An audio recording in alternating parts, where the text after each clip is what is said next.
아이들의 평범한 주부입니다. 제가 예전에 당했던 일이 하도 억울해서 분해 뒤늦게나마 사연을 보내봐요. 저와 남편은 동갑내기로 꽃다운 20대 초반에 중매로 만나 결혼해서 여태껏 2남 1녀를 낳고 행복하게 잘 살았다고 자부해왔습니다.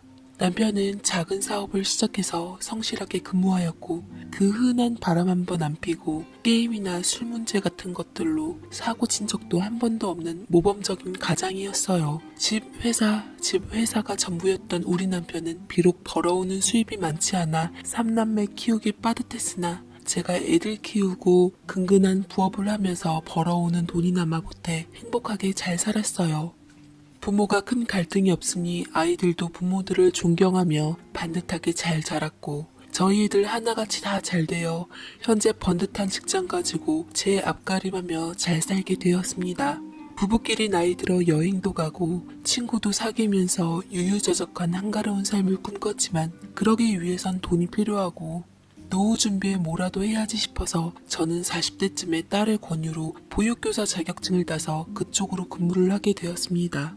아이들을 좋아했고 요리하는 것을 좋아한 제게 어린이집 선생님은 그야말로 천직이었습니다.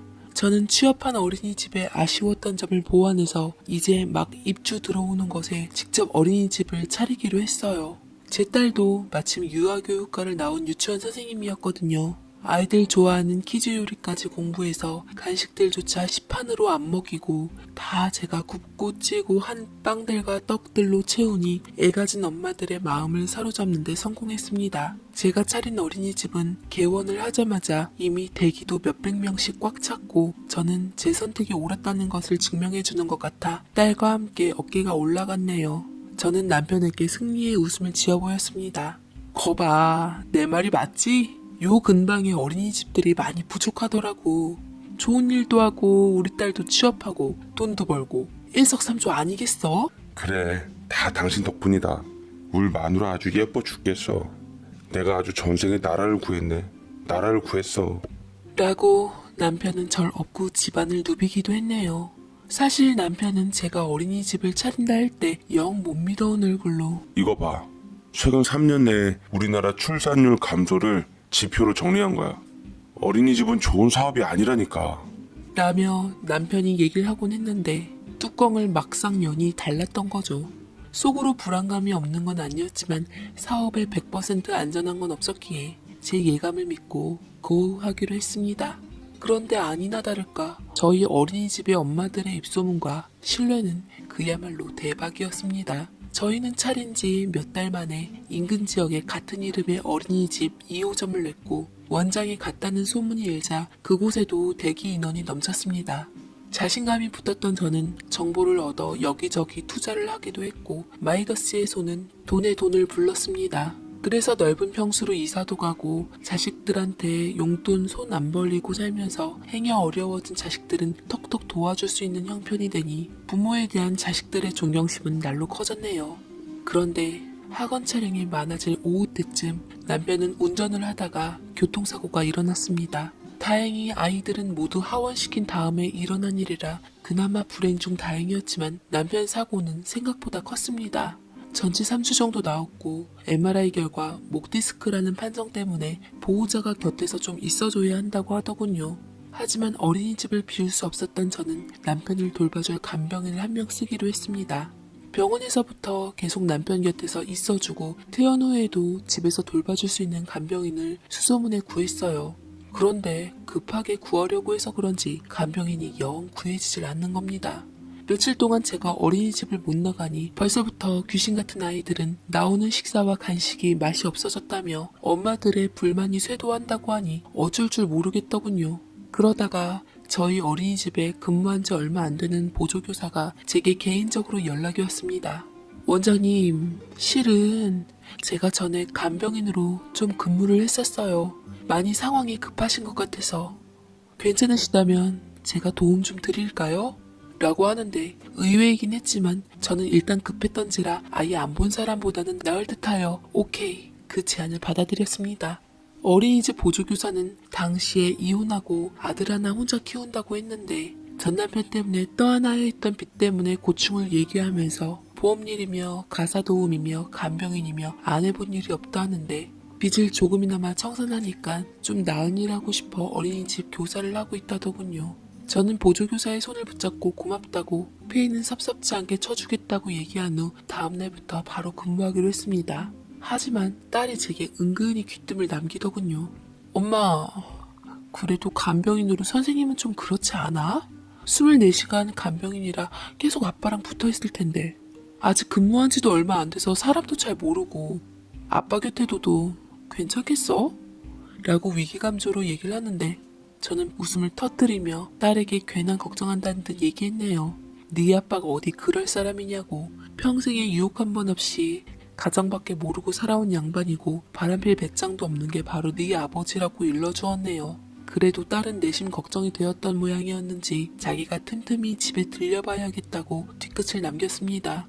하기사 보조교사는 당시 40대 초반 정도 되었다는데 나이보다 훨 어려 보이는 외모에 제법 반반해 보이고 여리여리해 보여서 딸의 걱정도 무리는 아니었지만 일단 저는 급한 나머지 그런 건 보이지도 않았어요. 허나 그게 큰 실수라는 것을 너무 뒤늦게서야 깨닫게 되었습니다. 젊은 딸의 육감을 믿었어야 하는데 한순간의 선택의 실수가 큰 파장을 불러올 줄은 상상도 못했습니다. 아니 김 선생님이 내 간병을 해주신다고? 아시는 분께 맡겨도 껄끄럽지 않을지는 모르겠네요. 그런 말씀하시고 푹 제게 기대셔도 되세요. 저도 돈 받고 하는 일이니까 간병인으로서 불편하시지 않게 최선을 다하겠습니다. 보조교사는 자신감을 내비쳤고 남편 역시 놀란 눈초리로 염려스럽게 얘기했지만 싫지는 않은 눈치였어요.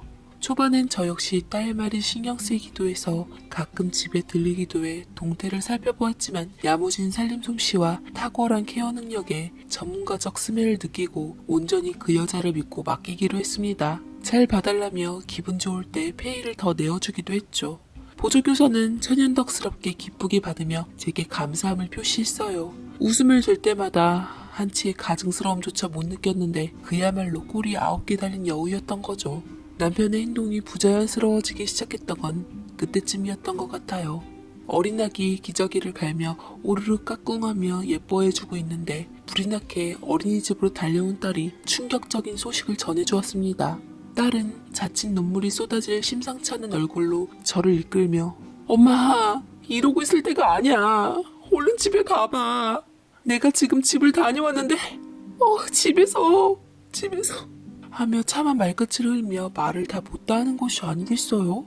하며 제게 휴대폰 사진을 보여주는데 저는 그 사진을 보고 충격을 감추질 못했습니다. 맞습니다. 바로 그 사진은 세상에 말도 안 돼. 저는 둔탁한 걸로 머리를 세게 얻어맞은 느낌이었고 손이 부들부들 떨려 내 이 연놈들을 가만 안 두겠다는 심산으로 당장에 딸과 함께 집으로 달려갔습니다. 집에 가자마자 무슨 일이 있었냐는 듯 얼굴 안색 하나 바뀌지 않고 어머 오셨어요 선생님. 지금 마침 식사 준비하고 있던 찰나였는데 오신 김에 좀 드시고 가세요 라고 짓거려대는데 저는 다가가 눈을 치켜뜨며 딸이 찍은 사진을 내밀었죠. 내가 지금 이 시간에 밥 못 먹어서 온 줄 알아요? 어쩜 이렇게 무섭게 표정은 안 흐트릴까. 지금 이거 뭐 하는 건지 내 앞에서 설명 좀 해보시지? 라고 하는데도 그 사진을 본체만 채하며 부엌으로 가서 자기 일만 하는데 제게 문득 눈가를 치켜뜨고 입을 놀리더군요. 아무리 맛이 좋아도 매번 똑같은 밥만 먹으면 질리는 법이죠. 가끔 색다르게 다른 사람이 차려준 밥도 맛봐야 먹는 즐거움도 생기질 않겠어요? 라는데 이 뻔뻔한 것을 차마 눈뜨고 볼 수가 없겠더라고요. 성격 급했던 저는 일단 머리채부터 잡은 후 뒤흔들고 몰아세웠습니다. 오늘 억센 손맛 한번 봐라라는 심정으로 단백살 손길을 맛봐주니 상간녀는 바동바동거린 채 도와달라고 비명을 지르더군요. 그러자 남편놈이 다가와 동영상을 찍고 있는 게 아니겠습니까? 하며 너만 찍을 줄 아냐? 나도 찍을 줄 안다. 이거 내가 찍은 거 경찰서에 넘겨서 신고하고 동네 맘카페에다 뿌려버려서 어린이집에 흥하게 만들 거야. 그래도 괜찮겠어? 라고 하는데 순간 저와 딸은 남편의 생각지도 못한 작태에 한참을 얼이 빠져 있었고 그새 상간녀는 쏙 빠져나가 제 남편 뒤로 숨었습니다. 바람핀 거 들켜서 싹싹 빌어도 시원찮을 판국에 적반하장도 유분수지. 지금 뭘 찍어요? 하도 기가 막히고 어이가 없어 남편을 두 손으로 확 밀쳐버렸습니다. 종이장처럼 쓰러진 남편을 부축하는 간명인 상간녀는 울며 불며 제게 뭐 이런 무식하고 못 배운 여자가 어린이집 원장이래? 이거 완전 길바닥에 뒹구는 똥개 아니야? 우리 자기 인생 불쌍해서 어떡해. 저 여자랑 여태 금쪽 같은 청춘을 낭비했으니 라고 혀를 끌끌 차더군요. 눈이 뒤집힌 저는 양팔을 치켜 올려 여자에게 뺨을 쳤습니다. 야, 나야말로 네가 왜 이혼한 줄 알겠다. 돈 빚진 거 그거 남편이 남긴 빚이 아니라 상간녀 위자료들 아니냐? 자식 키우는 여자가 부끄럽지도 않아? 그 뭘 다 어디다가 받게 하려고 그러냐? 하늘 무서운 줄 알고 날뛰어 이거 사! 라고 하자 남편은 저더러 협박한다고 그것까지 다 녹음해 놓은 후 경찰서에 정말로 신고를 하려고 하더군요. 도리어 상간녀가 뭐가 무서운지 말려서 멈추긴 했지만 참 기가 차더이다. 이게 제대로 흘러가는 세상 맞습니까? 뭘 잘했다고 똥개 운운하며 입을 놀린답니까? 남편은 저 여자한테 어찌나 홀렸던지 준비한 이혼 서류를 제 앞에 툭 던졌습니다. 이혼하자. 나 도저히 당신 같은 사람이랑 같이 못 살겠어. 위자료 줄 테니까 재산 분할이나 철저하게 하자고. 이 집은 내 명의로 산 거니 당장 둘 나가. 나가라고. 세금을 피하고자 이사할 새 집을 남편 이름으로 산 게 실수였습니다. 그토록 남편을 믿었고 배신할 거라고는 상상조차 해본 적이 없기 때문에 흔하게 하는 말처럼 다른 남자 다 그래도 내 남편만은 안 그럴 줄 알았기에 충격이 더 심했습니다. 다 늙어서 장난이려니 평생 모범적으로 산 남편 일탈이려니 생각했는데 남편의 그저 그런 바람이 아닌 진심이었던 게 절 더 아프게 하고 고통을 주었네요. 저는 분하고 원통해서 그 자리에 앉아 대성통곡을 했고 딸은 지 아빠와 상간녀에게 온갖 말로 못다할 저주를 퍼부으며 울부짖고는 저와 함께 집을 빠져나왔습니다. 딸은 지 오빠들에게 전화를 걸어 비상대책 회의를 소집했고 뒤늦게 온 아들들은 처음에는 하나같이 아버지가 절대 그런 분이 아니라며 그럴 리가 없다고 했지만 증거 사진을 본 후에는 같이 분개해하며 그런 걸 그냥 내버려뒀냐고 당장에 쳐들어가서 그 여우 같은 건 내쫓자고 아우성이었네요. 자식들이 제 편을 들어주고 제 입장을 이해해주는 건 고맙긴 했으나 차마 부모로서의 면이 서질 않았습니다. 평소 부모라면 끔찍하게 여기고 존경에 맞이하는 자식들 마음이 오죽했으며 얼마나 실망을 했겠냐 말입니다. 솔직히 남편 뭐 볼 거 있다고 상간녀가 그랬겠나 싶어 목적은 돈 하나 노리고 접근했다는 생각에 재산관리는 하나부터 제가 10까지 다 했던지라 돈 나올 수 있는 구멍들은 일절 다 차단해버렸네요. 그리고 그들의 동태를 잘 살폈습니다. 뭘 더 캘 것이 있나 지켜봐야 했으니깐요. 하지만 상간녀 돈이 목적이 아니었던 건지 정말로 내 남편을 사랑하기라도 했던 건지 남편 집 하나 빼고 빈털터리가 된 줄 알고서도 사랑을 포기하지 못하더군요. 남편 역시 그 마음에 감동해서 절절한 마음이 날이 갈수록 커졌던지 어디서 꽁쳐놓은 전재산 털어서 빚 갚아주고 명품백에다 액세서리에다 아주 사랑꾼 나셨더라고요. 둘이 살림까지 차린 뒤 심지어 아이까지 가진 그들은 톡에다가 아기에 관련된 초음파 사진들이랑 아기 신발이나 소품 등을 찍어놨는데 온갖 정남이가 다 떨어졌습니다. 그 여자와 손 꼭 붙잡고 창피한 줄도 모른 채 자식들 앞에서 제게 무릎까지 꿇더라고요. 여보, 나 이 여자 정말 사랑해. 그만 이혼해줘. 미안하지만 사랑하는 여자 앞에서 부끄러운 남자가 되느니 차라리 부끄러운 남편과 아빠가 되고 말겠어. 제발 이혼해줘 여보. 라고 하는데 자식들이 오히려 분개해하며 저 대신 난리를 쳐줬지만 저는 이렇게까지 한 남편을 더 이상 말릴 재간이 없어서 결국은 그래 이혼해줄게. 어디 한번 잘 살아봐. 내가 너희들 얼마나 잘 사나 끝까지 지켜볼 거야. 자식들의 만류에도 불구하고 이혼을 해주었네요. 계속 끌어봤자 어린이집 사업에도 타격이 될 테고 다 늙어서 자식들 앞에서 창피함도 그만 당하고 싶었고 여자로서도 비참해지기 싫었습니다. 나 싫다는 남자 붙들고 있는 것도 자존심 상해서 네, 그냥 내연녀한테 버려줬어요. 대신 남편은 평생 키운 자식들에게 절연당했습니다. 그래도 품 안의 자식들이라며 어차피 떠나갈 자식들보단 자신의 인생이 더 중요하다고 눈 하나 깜짝하지 않더라고요. 그리고 좀 동네가 떨어진 곳에서 멀쩡하게 어린이집을 또 차렸습니다. 이 소식을 들은 딸이 실체에 대해서 소문을 내서 둘이 망하게끔 하자고 했지만 더 이상 그쪽 일에 간섭하기 싫었네요. 그렇게 그들은 5년 정도를 별 문제 없이 행복하게 사는 것 같았습니다. 그 둘 사이에 아기도 태어나고 사업도 잘 되는 것 같았고 남부러울 것이 없을 것 같았죠. 허나 하늘은 있었던 건지 인과응보의 진리가 그들에게 다가가기 시작했습니다. 사이에 태어난 아기가 늘상 몸이 약해 병원에 머물고 있었고 세상에 비밀이 없는지 그 둘이 불륜 사이로 이뤄진 부부라는 게 소문이 나서 어린이집 사업도 기울기 시작했다더군요. 소문은 그 여자 친아들의 학교에게까지 흘러가 멀쩡하게 학교 생활 잘하던 아들의 발목을 잡았고 이로 인해 가장 중요한 고3 시기에 방황하여 공부 잘하고 모범생이라던 아들의 인생을 날려버렸다 합니다. 그 아들은 이를 두고두고 원망했는지 밖에서 방탕한 생활을 하며 거금의 사채를 써서 지엄마한테 떠넘겨 결국 어린이집을 문 닫게 만들었고 그 후 남편이 돈을 영혼까지 끌어모아 친구들과 함께 사업을 벌였는데 사업 역시 잘 안 되어 살고 있는 아파트까지 넘어가 버려 상간녀와 남편은 그리 순탄하게 살지는 못하게 되었습니다. 경제적으로 어려워지니 사랑만 있으면 살 것 같은 이 둘의 관계도 삐걱거리기 시작했던 모양이더군요. 어느 날 전 남편이 술 취해서 저희 집 문을 두드리는데 전 남편은 눈이 퀭해진 게 많이 지쳐 보였습니다. 울며 불며 제게 매달리더라고요. 여보, 내가 다 잘못했어. 나 조강지쳐 버린 벌 받나 봐. 여자라고는 당신밖에 안 만나고 결혼해서 다른 여자한테 그저 호기심이 생겼던 건데 그걸 내가 사랑이라고 착각했던 거였어. 내 자식 버리고 남의 자식 키우려니 미치겠더라고. 지금 있는 자식은 아픈데 내가 해줄 것도 없고 그냥 나 예전처럼 당신하고 별 걱정 없이 우리 애들이랑 행복하게 살고 싶어. 그냥 한 번 실수 용서해주고 우리 다시 시작하면 안 될까? 라고 술 기운의 얘기를 하는데 저는 그 남자한테 뭐라 할 것도 대꾸할 가치도 없어 그 남자의 휴대폰에 내 인생 망친 왼수라고 저장된 상간녀한테 전화를 걸어서 밖에 놔둘 테니까 당장 네 남편 데려가서 이 근처 얼씬도 못하게 해. 더 이상 니들로 인해서 피해받고 싶지 않으니까 라고 못 박아놓고 끊었습니다. 술 취한 남편을 현관문 밖에 내다 놓으니 몇 시간이 지난 후 밖에 그 여자 목소리와 전 남편 술 취한 소리가 얽혀서 한참 소란스럽다가 사라지더군요. 저는 자식들의 권유로 행여 혼자 사는데 그것들에게 피해를 또 받을까 싶어 다른 곳으로 이사를 가버렸고 그 이후로 만나질 못했네요. 딸 말로는 운영하는 어린이집으로 딱 한 번 남편이 찾아왔다던데 이미 저는 손댄 뒤고 딸이랑 사위랑 같이 운영하고 있는 걸 보고 돌아갔다 합니다. 어거지로 밀어붙일 만큼 철면피는 아닌지라 딸조차 그 이후로 아버지를 볼 일은 없었다더군요.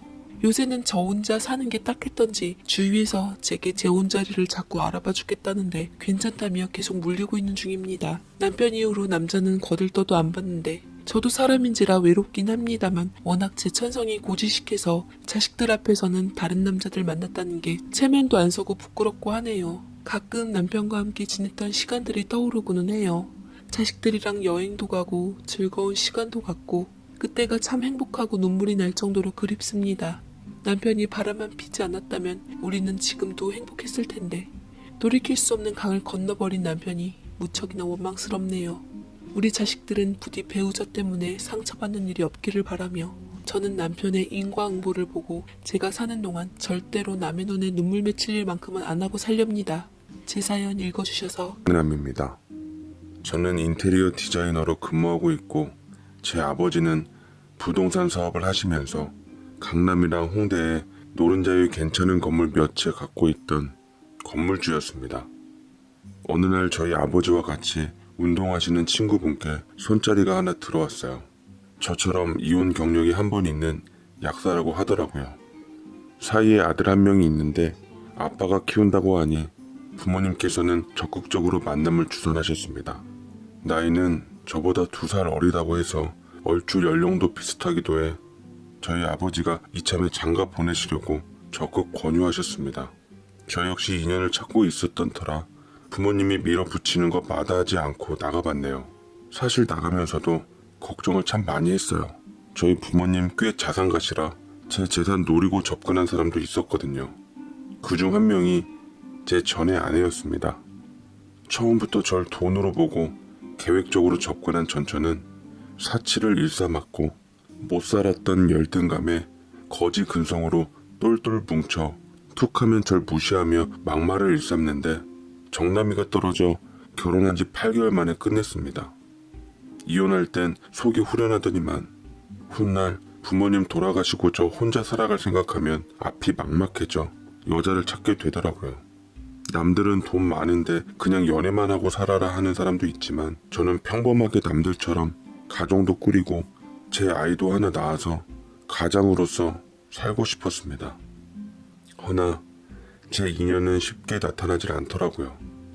이번에 제 맞선녀였던 약사는 정말 별 기대 없이 나갔는데 외모도 동안에다 지적이고 정말 딱 제 스타일이더라고요. 배어있는 상냥함과 부드러운 목소리가 간만에 제 심장을 떨리게 했습니다.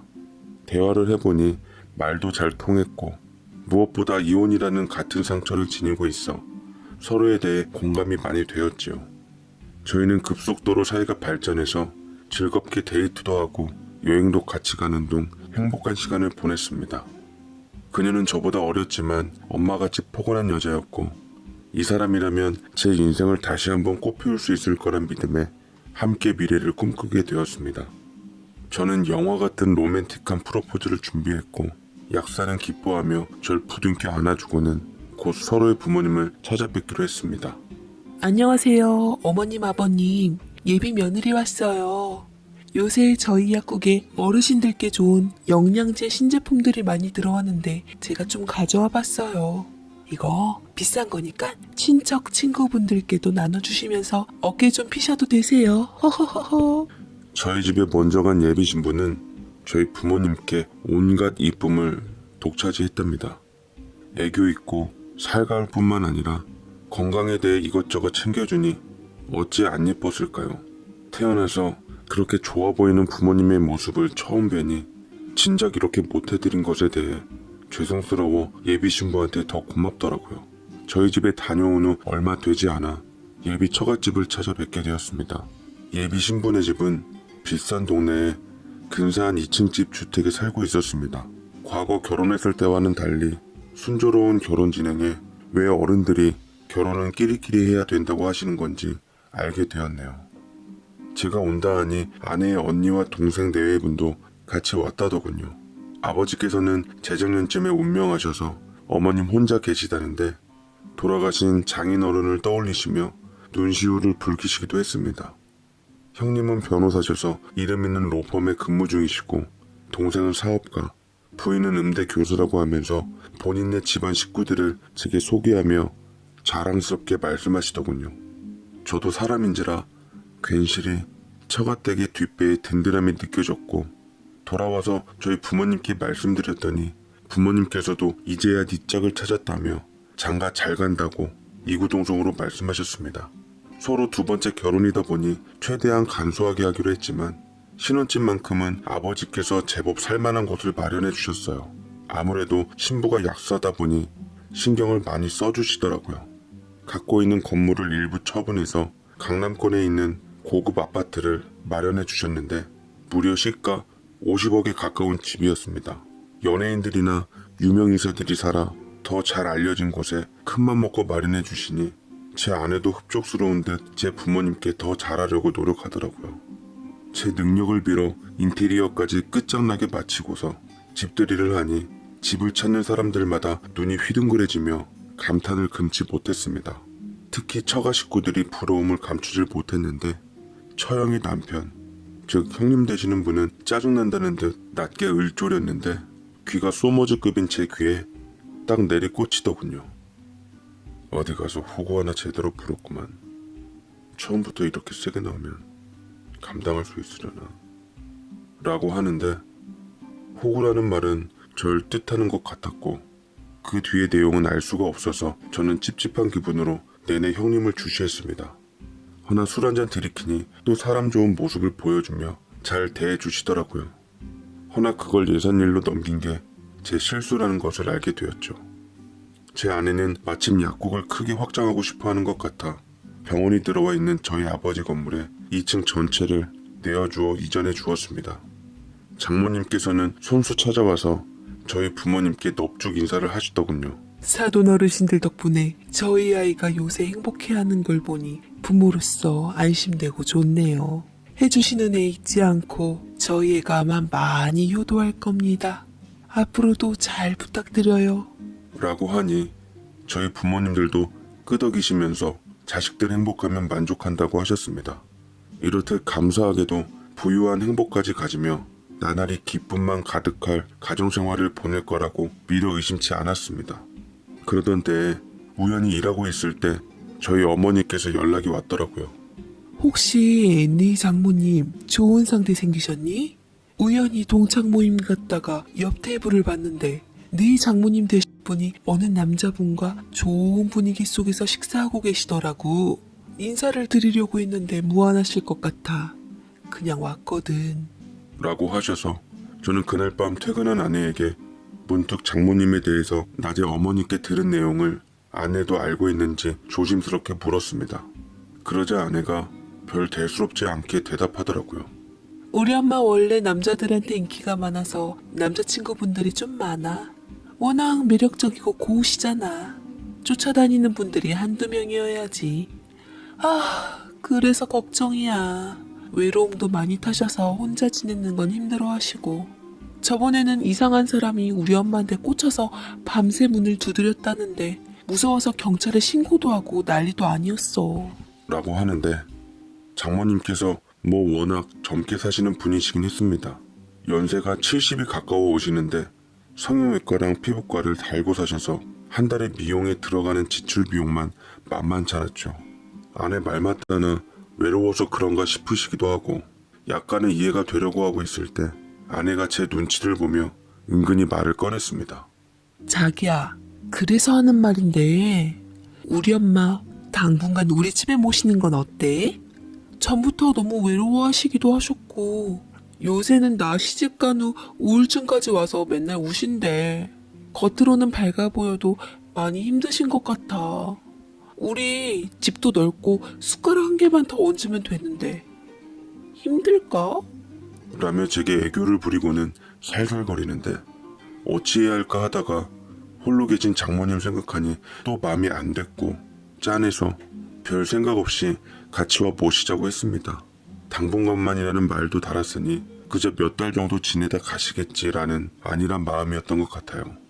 장모님은 제 허락이 떨어지자마자 기쁜 마음에 그 다음날 바로 본인 짐을 한가득 싸서 저희 집으로 오셨습니다.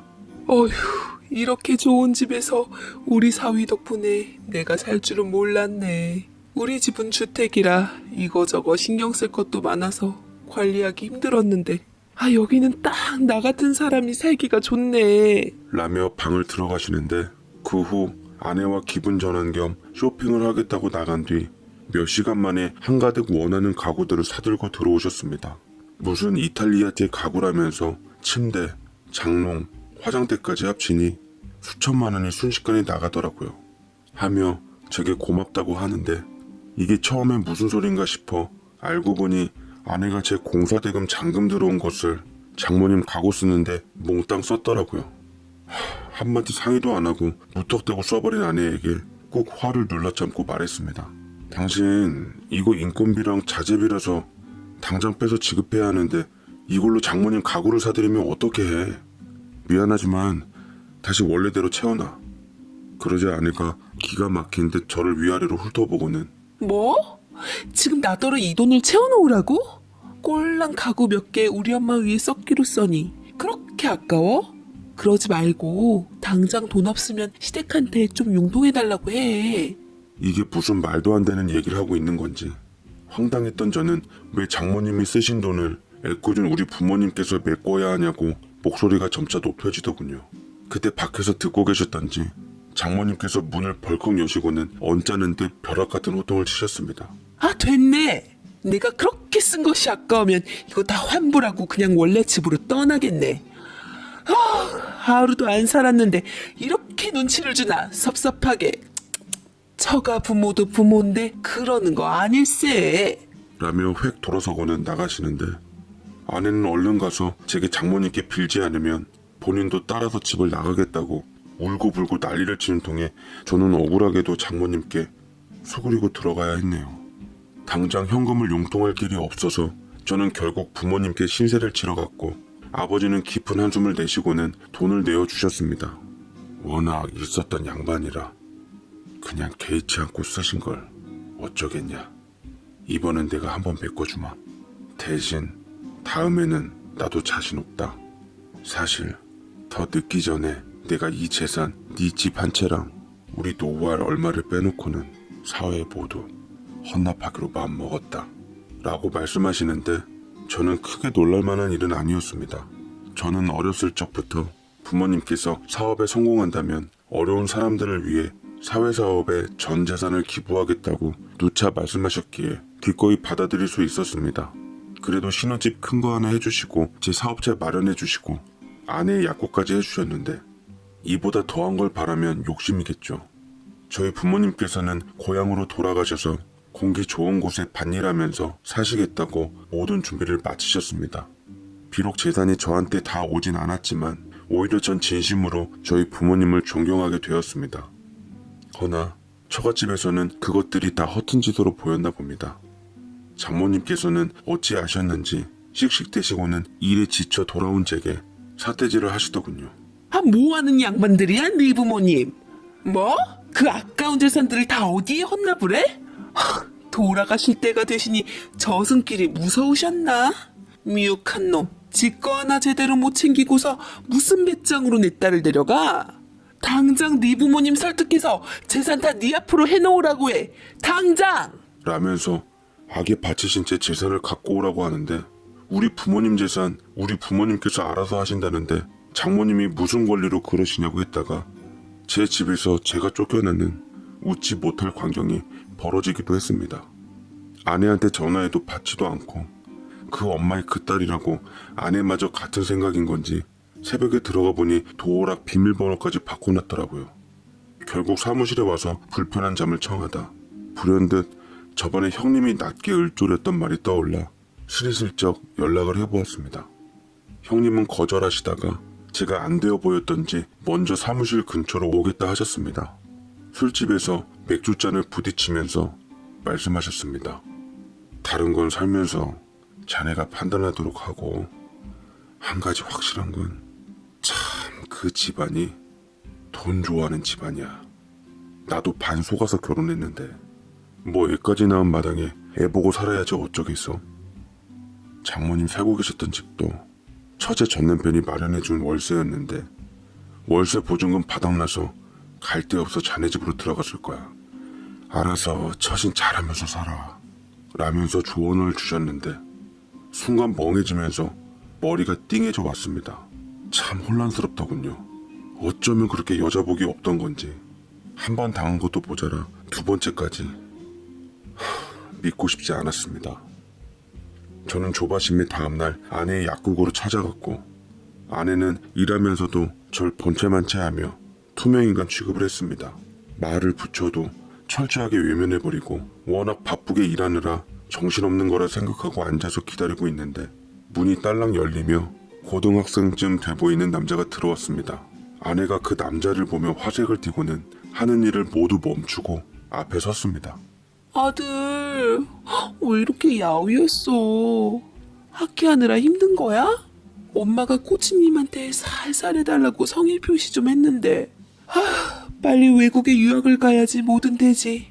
엄마도 정리하는 거 서두를 테니까 저번에 붙여준 원어민 선생님께 외국어 공부만 열심히 해. 알았지? 라는데 아무래도 전 남편이 키운다던 아들 같았어요. 다른 거 다 둘째치고 엄마도 정리하고 서두른다는 말이 신경이 쓰여서 저는 쎄한 느낌에 아내의 앞을 가로막았습니다. 그러자 제 덩치보다 훨씬 큰 녀석이 제 엄마를 지키겠다고 제 앞에 서는데 아들한테 제가 누구인지 설명해주고 인사시켜줄 수도 있건만 절 철저하게 외면한 후 아들과 함께 사라지는 여자였습니다. 참담하더라고요. 아내의 아들 앞에서 무시당한 느낌에 화도 나고 치밀어 오르는 감정을 어떻게 다스려야 할지 감당이 되질 않았습니다. 하루 종일 일이 잡히지 않아 정신 못 차리고 있었는데 그런데 그날 밤 사무실 근처에서 아내가 절 다시 찾더라고요. 단골 초밥집에서 초밥을 포장해와 제게 내미는데 인상을 찌푸리며 쳐다보니 제 곁으로 다가왔습니다. 여보, 미안해. 사실 우리 아들이 한참 예민한 나이잖아. 괜히 엄마 제 온 모습 보여주고 싶지 않아서 자기한테 좀 서운하게 대했어. 도어랑 문 바꾼 것도 엄마가 그때 혈압이 너무 오르셔서 거의 쓰러지기 일보 직전이라 자기 보면 큰일 날 것 같아서 그런 거야. 내 맘 알지? 라고 말하는데 도대체 어떤 모습이 아내의 진짜 모습인지 알 수가 없겠더라고요. 저는 아까 거슬렸던 정리하고 서두른다는 말이 무슨 뜻이냐고 물었더니만 말 그대로 약혼을 정리하고 서둘러서 나간다는 소리였다고 둘러대더라고요. 문맥상 그 뜻이 아니었음에도 아내의 말을 믿고 싶었습니다. 자기야, 우리 저녁 먹고 장이나 보...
들어갈까? 사실 내일 우리 엄마 생신이시거든. 직접 미역국 끓여드리고 싶기도 하고 생신 선물도 같이 고르자. 응? 라며 제게 애교를 부리는데 아내는 저에 대해 이미 뼛속 깊이 파악을 끝낸 사람이 분명했습니다. 또 같이 시간을 보내니 일순간 내가 아내에게 뭔가 오해를 하고 있었나? 착각을 하고 있었나? 스스로를 되짚어보게 되었고 전 되도록 좋은 쪽으로 생각하게 되더라고요. 볼일을 마친 후 집에 돌아가 보니 장모님은 안 계셨습니다. 아내는 깜짝 소식이라며 요새 장모님께서 진지하게 만나시는 분이 계시다고 조만간 좋은 소식이 있을 것 같다며 얘기를 하는데 그 말까지 들으니 오히려 철렁했던 심장이 아무는 것 같았어요. 재혼한다 하시면 조만간 나가서 사실 거라 예상하고 알아서 하겠거려니 하며 전에 집의 행방에 대해서 묻지 않기로 했습니다. 장모님은 그 다음날 집으로 오셨는데 혼자가 아니라 곁에 중후한 노년 남성분을 동반하셨더군요. 황홀한 듯 노년 남자를 챙겨주는데 외향적으로는 제법 잘 어울리는 게 보기에 나쁜 모습은 아니었습니다. 장모님 생신이라 하니 형제들이 모였고 형님도 짐짓 아무렇지 않게 자리에 앉으시곤 장모님의 생신을 축하해드렸죠. 간만에 평화로운 분위기에 이제야 살 것 같더라고요. 그때 장모님께서 중대 발표를 하시겠다 하시며 조용히 제 곁으로 와서 손을 잡아주셨습니다. 내가 이 사람과 남은 인생 같이 하기로 마음먹었다. 내게는 남편이고 니들한텐 아버지가 생기는 것이니 효도 잘하며 섬기면 좋겠다. 다만 이 사람도 이미 자식들에게 상속을 마쳤고 어차피 우리 집이 넓으니 저 사람과 내 신혼살림을 이곳에서 꾸리고 싶구나. 라고 얘기하는데 순간 전 음식도 아닌 제 침을 삼키다 목구멍에 사례가 들려 콜록콜록 기침을 했습니다. 목이 메이는 와중에서도 확인하고 싶어 장모님께 되물었죠. 그러니까 지금 저희 집에서 장모님이랑 저분이 같이 사시겠다고요? 장모님, 그건 아니죠. 이 집은 제 집이고 저와 제 아내가 살려고 마련된 집인데 장모님도 당분간이라고 해서 모신 건데 여기서 신혼살림이라뇨. 그건 곤란합니다. 죄송해요. 라고 제 할 말 똑부러지게 하자 장모님은 다시 한번 제 두 손을 잡으시고는 사정사정 통애원을 하시는 것이었습니다.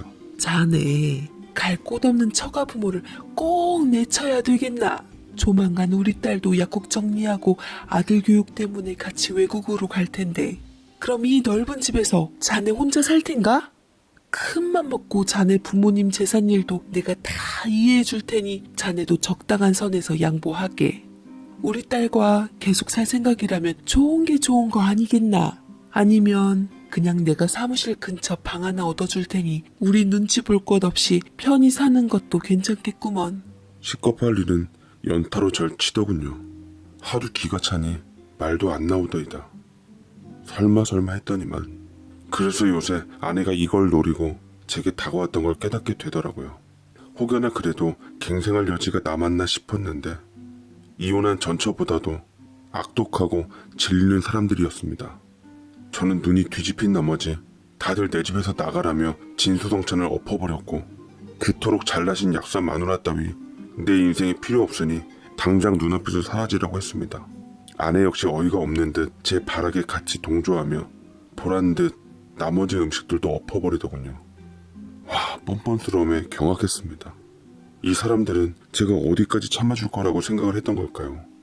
제가 얼마나 어수룩해 보였으면 이렇게 뻔뻔스럽게 나올 수 있던 건지.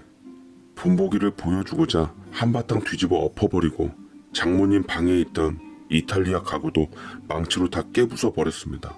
사람들은 돌아버린 제 광기에 지레 겁을 먹고 꽁지가 빠질 정도로 도망쳤고 오직 형님만이 그 광경이 속 시원하다는 듯 키득거리며 엄지손가락을 척하니 치켜세우고는 사라졌네요. 우습게도 아내는 절 가정폭력으로 공포심을 조성한다며 이혼 사유를 내걸고는 막대한 위자료와 재산 분할을 신청했고 증거 자료로 사진들이랑 제가 폭주하는 동영상을 제출했습니다. 저 역시 제가 당했던 것들을 진술하며 주변 사람들의 증언으로 그들 모녀의 추악한 짓들을 수면 위로 끌어내었죠. 특히 형님이 큰 도움이 돼주어서 제 쪽으로 유리한 판결이 나오게 되어 그나마 작은 위자료를 챙길 수 있게 되었습니다. 돈이 문제가 아니라 제 억울한 심정을 법이 알아줬기에 아직 대한민국은 살만한 나라구나 싶었습니다. 사연 보낸 김에 다시 한번 형님께 제일 감사드리고 싶네요. 저는 호환 마마보다 무서운 아내와 이혼 후 한동안 사람을 피하는 대인 기피증까지 생겨 사무실을 닫고 부모님이 계시는 시골로 가서 밭일 도우며 살았어요. 아무리 봐도 이 모든 게 돈이 원흉이라는 사실에 착잡하더라고요. 행복하자고 가진 돈인데 불행을 자초하는 것이 됐다니. 그렇다고 없으면 사회에서 살 수가 없으니 뭔가 대안이 필요했습니다. 전 고급 집을 팔아서 현금을 깊숙이 넣어두고 사무실과 40분 정도 떨어진 경기도 소형 아파트 한 채를 사서 이사를 했습니다. 숲세권 지역에서 사니 머리도 맑아지고 좋더라고요. 제가 비록 2번 결혼 실패를 했지만 여전히 제 꿈은 가장이 되는 것이기에 3번째도 결혼할 예정입니다. 대신 저라는 사람을 알아봐주고 가치를 인정해주는 여자와 함께하고 싶어 보이는 돈은 잠시 치워버리기로 했네요. 제 인생에도 남들처럼 평범한 행복이 찾아와 주길